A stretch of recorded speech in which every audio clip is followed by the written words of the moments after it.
own essential nature, his understanding of his substantive self. What for Hegel had been idealistic and spiritual became for Feuerbach humanistic and materialistic. There was no spirit involved. As we shall see, these ideas had a profound effect on Marx, though he did not swallow them whole. Ironically, and tellingly, Marx accepted the materialism of Feuerbach's ideas, but criticized their lack of Hegelianism. Feuerbach's ideas were fine as they stood, but they lacked all dialectical and historical perspective.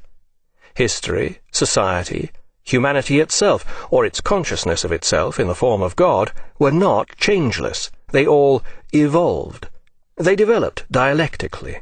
The original idea generated its own self-contradiction, which was then resolved in a synthesis of these contradictions. The overwhelming influence of Hegel, together with the vague ambiguities of his idealism, enabled his followers to develop his thought in all directions. The original thesis of Prussian conservatism soon generated its antithesis in the form of those who called themselves the left Hegelians. Prominent among these was the Bavarian thinker Max Stirner, who had also attended Hegel's lectures in Berlin. Stirner's ideas were so extreme that they would later provide a philosophical backing for the anarchist movement. There was no denying the revolutionary implications of his extreme egoism. For Stirner, consciousness created reality. The individual ego was responsible for his world. Such things as social class, the masses, the state, and even humanity itself had no objective reality. Once again, Marx would grasp the subtlety of these ideas and then reverse them. He was impressed by Stirner's insight into the profound relationship between consciousness and socio-historical reality.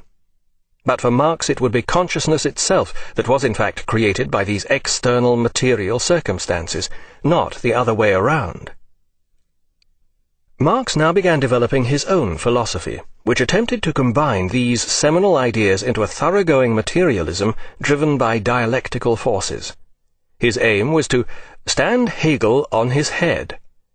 But Marx's youthful passion translated such ideas into heroic form.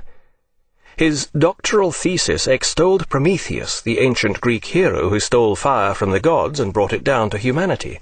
For his punishment, Prometheus was chained to a rock in the Caucasus, where an eagle returned each day to peck out his ever-renewing liver. Marx would continue to identify with Prometheus throughout his life. This ancient Greek hero provides an uncanny metaphor for the fate of Marx and his ideas. The Greek translation of Prometheus means, "he who sees or thinks the future." When Marx left the University of Berlin, he had high hopes of taking up a post at a minor German university. Unfortunately, Friedrich Wilhelm IV had now become Kaiser of Prussia, and his reign ushered in a new reactionary era. Left Hegelians and all those associated with this development of Hegel's thought were dismissed from the state-controlled universities. After searching somewhat haphazardly for a job, Marx found a position as a journalist, working for the newly founded Rheinische Zeitung, Rhineland Times, a liberal newspaper based in Cologne. Despite the appallingly prolix style he had picked up from Hegel, Marx turned out to be an excellent journalist. Theory may have inspired him to jargon, but practice inspired him to coin ringing phrases that would remain typical of his writing throughout his life. Marx was so successful as a journalist that by the end of his first year in the job he had been promoted to editor. The idealistic, hard-drinking, hard-working boss was highly popular with his idealistic, hard-drinking, hard-working young staff, who nicknamed him the Moor because of his swarthy, bearded features. The Rheinische Zeitung quickly became a thorn in the side of the Prussian authorities, and its circulation trebled, making it the highest circulation paper in Prussia. Marx's social and political relationships now took a dialectical course, one that remained characteristic throughout his life. Having attacked the authorities, he proceeded to lambast the liberal opposition for its ineffectiveness. Next, he launched into his left-wing staff, theoretical revolutionaries to a man, dismissing the whole idea of revolution as an impractical pipe dream which simply hadn't been thought through properly. Despite such sentiments, in 1843, the Rheinische Zeitung was closed down by the authorities.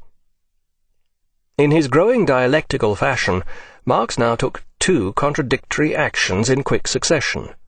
First, he decided to settle down and marry. Then he decided to abandon his homeland and move into exile. The woman he married was his childhood sweetheart. Jenny von Westphalen was widely reckoned to be the most beautiful girl in Trier, the scion of a local aristocratic family with powerful political connections. Her father held a senior post in the government administration, and her older brother would become an extremely repressive Minister of the Interior in the Prussian government. What on earth did the enchanting Jenny see in this scruffy young Jewish hell-raiser who was even 4 years her junior? The fact is, Jenny was bored to death with life as a provincial social princess. She was highly intelligent, well-read, and longed for a life away from the stifling upper-class circuit in Trier. Marrying the penniless Karl certainly brought her this, though perhaps not in the manner she had foreseen. But this was a love match on both sides. Through all their vicissitudes, Jenny and Karl remained profoundly attached to each other. After marrying his aristocratic sweetheart, Marx carried her off to Paris. Now regarded as the revolutionary centre of Europe, Paris had already staged revolutions in 1789, the French Revolution, and 1830, the revolution that overthrew the restored monarchy. The city contained all kinds of left-wing political groups. Marx's ideas had evidently undergone still another dialectical transformation since his last days on the Rheinische Zeitung. He now believed that revolution was the answer, and soon became a member of the fledgling Communists. But how could the revolution come about? First, a thoroughgoing intellectual program would have to be worked out, and if politics was to change, then so would economics. Marx began an intensive study of the founding father of economics, the Scotsman Adam Smith, and his successor, the Englishman David Ricardo. At the same time, he began forging a philosophical basis for his thinking in the form of his own epistemology. What are the grounds for our knowledge of the world? How do we know what we know? And how do we know if it is true? Marx's epistemology is one of the weaker and less original aspects of his thought, but it is important for two reasons. It is the strictly philosophical basis of the great ideas to come, and its dynamic character echoes through all of Marx's systematic thought. As we have seen, he had transformed his influences to the point where they could blend to become an exclusively materialistic philosophy. In line with this, he wished to base all knowledge on strictly scientific premises. For Marx, our knowledge began in our experience, our sensations and perceptions of the material world. But Marx's materialism differed significantly from that of his predecessors. Earlier materialists tended to view sensation and perception in passive terms. Light strikes our eyes, we feel heat, we hear a sound. Our perception of such sights and sounds in no way changes them. They are things that affect us. For Marx, on the other hand, such perception was an interaction between us, the subject, and the material object. This object, the world around us, becomes transformed in the process of being known. Our perception does not discover the truth of the world, just its appearance. Thus our knowledge, too, cannot be the truth. Instead, our knowledge consists of practical methods by which we can manipulate and gain control over the natural world. Our knowledge of the world is not passive, it is purposive. It is a two-way process, active and reactive, in line with the dialectic. The synthesis of scientific knowledge we thus gain enables us to impose patterns of order and to manipulate or anticipate the workings of nature. This process does not arrive at the truth, as it is usually conceived. The question of whether objective truth can be attributed to human thought has nothing to do with theory. It is a purely practical question. The truth is the reality and power of thought, which can only be demonstrated in practice. This leads Marx to his famous conclusion, "Philosophers have previously only interpreted the world, but the real task is to change it."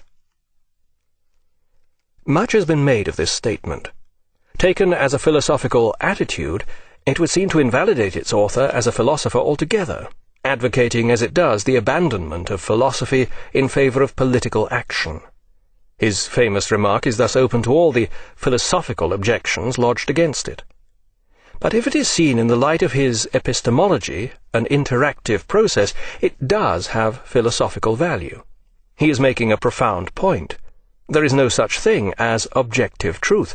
We learn about how the world works in order to use it, to live in it. Unfortunately, even in its original context, Marx appears to have wanted to have it both ways. In order to support himself in Paris, Marx secured an appointment as editor of the German-French yearbook. Through this